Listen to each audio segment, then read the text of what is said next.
రెండో పెళ్లి ఎప్పుడు చేసుకున్నాడు? 20కి ఫిబ్రవరి 20కి మ్యారేజ్ అయిందని ఉదయం మాకు తెలిసింది. 21వ తారీఖు నాడు మళ్ళీ ఏమంటే తెల్లారి మాకు తెలిసింది. తెలవగానే ఏం చేసినాం, నేను మా అమ్మ మా నాన్న మా తమ్ముడు ఒక 4 పెద్ద మనుషులు మా చెల్లెని తీసుకుపోలే. మా చెల్లె ఎన్ని వాతలు ఉన్నాయి కదా మేడం, అవన్నీ మానలేదని చెల్లెని ఇంటికాడ ఉంచి మేము పోయాం. పోతే వాళ్ళ ఇంటికి పోకుండా పక్క ఊరు ఒక తెలిసిన అతడు ఉంది మేడం, ఆయన ఇంటికి పోయి వీళ్ళిద్దరిని పిలిపించినాం మేడం. వాళ్ళ బాబాయ్ అని ఆయన పిలిపించినాం. మ్యారేజ్ అయిందంటే ఇది నిజం అవుతుంది కానీ తెలుసుకుంటే మ్యారేజ్ కాలేదు, ఎవరన్నది అట్లా కాలేదు అది అని చెప్పి అబద్ధం ఆడింది మేడం. అయితేనే మా మామయ్య నన్ను కోటేషు అసలు అయిందా కాలేదా మీకు మనకు తెలవాలంటే మీ చెల్లి ఆడుందంటే మా ఇంటికాడ ఉందని చెప్పింది మేడం. 40 కిలోమీటర్ మేడం మా ఊరు నుంచి అలా ఊరు. మా తమ్ముడిని బైక్ ఇచ్చి పంపించినాం ఇమ్మటే. మా తమ్ముడు ఎక్కించుకొని వచ్చిండు. అయితే మీ చెల్లెని తీసుకుపోయి నువ్వు ఎట్లా తీసుకుపోయినావో వీళ్ళ ఇంట్లోగా వాళ్ళ ఇంట్లో తోలేవని చెప్పిండు మా మామయ్య. మా చెల్లెని తీసుకుపోతే మేమేం చేసినాం, మా అమ్మ మేమంతా పెద్ద మనుషులు కావాలి ఇంట్లో తోలినాం మేడం. పోగానే అమ్మాయి గలమట్లే ఉంది, మ్యారేజ్ అయింది, కాళ్ళకి పసుపు అవన్నీ ఉన్నాయి. ఇంటనే ఏం చేసిన లేడు మేడం. అమ్మాయి ఫోన్ చేసింది ఎమ్మటే, వీళ్ళు వచ్చిన మేము వచ్చినామని అమ్మాయి చేసింది ఫోన్ చేయగానే మేము ఇంటి ముందర ఉంటే అట్లా ఇంటి వెనకంగా ఒక ఏరే వాళ్ళ ఇల్లు ఉంటుంది, పారిగోడ మీద దూకి వచ్చి మా చెల్లె జుట్టు పట్టుకొని ఇంట్లో ఇంకా బయటికి గుంజకొచ్చింది మేడం కొట్టుకుంటా. గుంజకొస్తారని ఆ పెద్ద మనిషి అనేట ఆయన ఉండగా అరే ఈడిచి బయటరా ఏముందని వచ్చిందిరా మన ఇంటికి అనగానే ఇంకెక్కువ కొట్టుడు మొదలు పెట్టింది మేడం. కొట్టుడు మీద పోయి మా తమ్ముడు ఉండి నువ్వు ఒక పెద్ద మనిషి పోయి మా ఆడపిల్లను కొడుతుంటే నువ్వు ఇంకా కొట్టవని చెప్తూ ఆపేది పోయి అసలు ఏం మనిషి అని మా తమ్ముడు అన్నాడు మేడం. మా తమ్ముడు వంగపెట్టి 2 తరిచిండు మేడం వాళ్ళ బాబాయ్. తర్వాతనే మళ్ళీ వాళ్ళ చెల్లి వచ్చేసింది ఎమ్మటే. వాళ్ళ చెల్లె వాళ్ళ తమ్ముడు వాళ్ళందరూ కలిసి మమ్మల్ని చాలా దూరం ఉంటుంది మేడం. అంత ఈ నుంచి ఇప్పుడు టర్నింగ్ ఉందిగా, టర్నింగ్ దాకా గెదం కూడా కొట్టింది మేడం. కొడితే మేము ఏడుచుకుంటా ఆటో స్టార్ట్ చేసి ఆటో ఎక్కి మా పిఎస్ అంటే మా మండలం పిఎస్కి వచ్చి కేసు పెట్టింది మేడం. పెడితే వాళ్ళు ఎమ్మటే తెల్లారి 2 కానిస్టేబుల్ పంపిస్తే ఏం చేసారు వాళ్ళు ఆ రోజు రాకుండా మళ్ళీ తెల్లారి వచ్చారు మేడం. తెల్లారి వస్తే మేమేం చేసినాం, మళ్ళీ పోలీసు వాళ్ళు మాకు ఫోన్ చేశారు మేడం. నా నెంబర్ ఇచ్చినా ఫోన్ చేస్తే వాళ్ళు పంచాయతీకి వస్తారు మీరు వచ్చేయరని చెప్తే మేమేం చేసినాం, ఒక ఆటోకి పెద్ద మనుషులు మేము వెళ్ళినాం మేడం. వాళ్ళు ఒక 4-5 ఆటోలు ఒక బులోరా నిండా వాళ్ళు వచ్చారు మేడం. వచ్చి ఈ ఎస్ఐ గారు ఇద్దరిని పిలిచి కౌన్సిలింగ్ ఇస్తుంది మేడం. మా బావని మా చెల్లెని ఇస్తుంటే ఈ పెద్ద మనుషులు అంత దానికి గొడవ లేపి నన్ను మమ్మని కొట్టారు మేడం. ఆడ కొడితే మేము ఎమ్మటి పోయి ఆ రోజు ఎస్పీ గారు మా సూర్యాపేటకు వచ్చింది మేడం. ఎస్పీ గారు ఏం చేసిండు సిఐకి ఫోన్ చేయగానే ఆ సిఐ ఎమ్మటే వచ్చింది మేడం. వచ్చి కానిస్టేబుల్ సాక్ష్యం మామూలుగా వచ్చినట్టు వాళ్ళు పిటిషన్ రాసి సిఐకి ఏమంటే ఇచ్చినాం మేడం. ఇస్తే వాళ్ళ 7గురిని ఏమంటే తెల్లారి అరెస్ట్ చేసి ఎస్ఐ గారు అబద్ధం చెప్పింది మేడం. ఏమనంటే మేము మ్యారేజ్ కాలేదు, మాకు మ్యారేజ్ కాలేదు, 2వ మ్యారేజ్ నేను చేసుకోలేదని అబద్ధం చెప్పింది మేడం. అన్నాడు మ్యారేజ్ కాలేదు అన్నాడు. ఒక 4 రోజులు ఆగు తెలుసు ఊళ్ళో అందరూ అనుకుంటారు మేడం మ్యారేజ్ అయిందని. అట్లా అన్నీ తెలిసినాక వాళ్ళని పట్టుకొచ్చి మనం చేద్దాం కానీ అన్నాడు. అన్నాక ఆగినాం మేడం. అట్లా ఇక మేము వీళ్ళు పేజీ తిరుగుతారు. ఒక 6 నెలలు టైం ఇచ్చినాం మేడం. 6 నెలలు టైం ఇచ్చినాక ఒక పెద్ద మనిషి ఉండి అరే ఆడపిల్ల ఇట్లా కొట్టింటికి తోలితే ఇంకో పెళ్లి చేసుకుంటుంటే మీరు ఏం చేసిరు అని చెప్పి ఒక పెద్ద మనిషి మమ్మల్ని ఇచ్చింది మేడం. ఇదితే మళ్ళీ పిటిషన్ ఇచ్చినాం, అంటే రాసి ఇచ్చినాం, మళ్ళీ పిటిషన్. వాళ్ళు తెల్లారి పోయి పట్టుకొస్తారు మేడం. వీళ్ళ మరిది బిడ్డ అదే స్కూల్ బస్సు దిగి టైర్ల కింద పడి చనిపోయింది. అదే బస్సు దిగింది మేడం.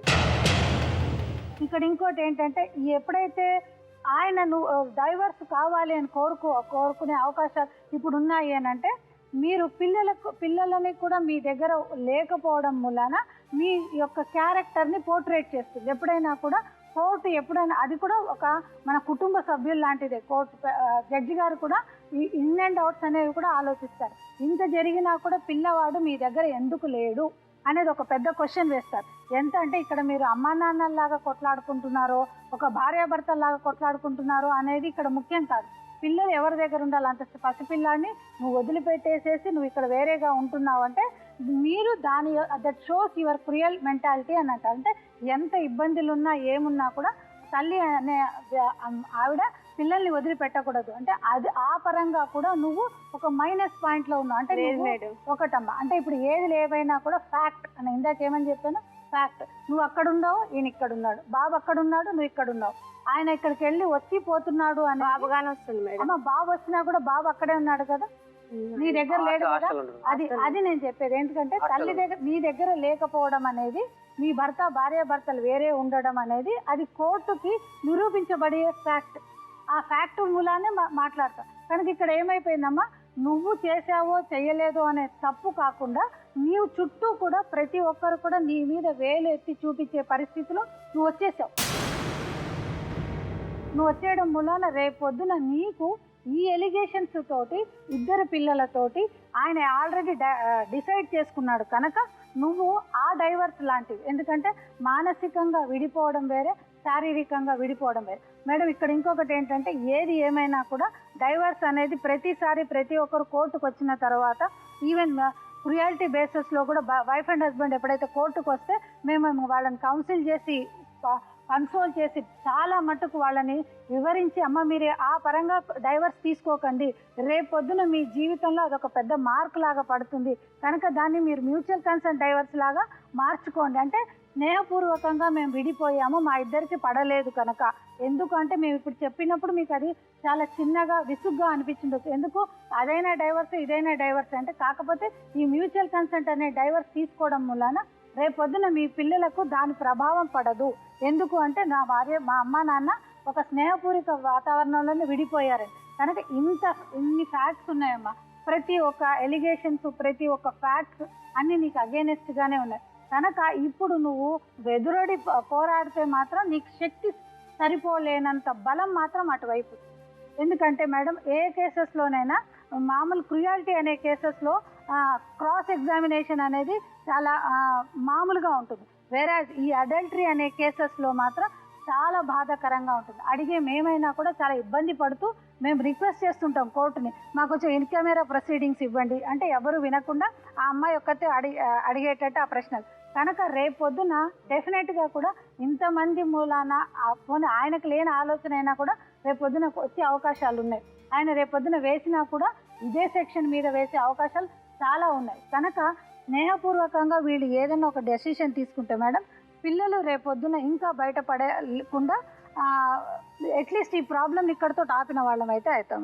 కాకపోతే ఇంకోటి 324 అనేది అది ఎప్పుడైతే ప్రూఫ్ అయితే ఈవెన్ కొన్ని కేసెస్లో మీరు మీ ఫ్యామిలీని ఎవరైతే మీ మూలాన మీ డిస్టర్బెన్సెస్ వచ్చిందో, ఎవరైతే వ్యక్తి మూలాన మీరు డిస్టర్బెన్సెస్ వచ్చిందో ఆయన మీద కూడా మీరు ఇన్ ఫ్యూచర్లో కూడా, ఎందుకంటే ఒక పచ్చని సంసారాన్ని ఒకరి ఇంటర్ఫియరెన్స్ మూలాన పాడైంది కనుక ఆయన మీద కూడా మీరు రేపొద్దున కేసెస్ వేసుకుని మీరు మీ యొక్క వాదనను చెప్పుకునే అవకాశాలు కూడా రేపొద్దున ఉంటాయండి. ఎందుకంటే ఈ 324 కేసు కనుక మీరు గెలిస్తే మాత్రం ఆ అవకాశం రేపొద్దున బాగా ఉంటుంది.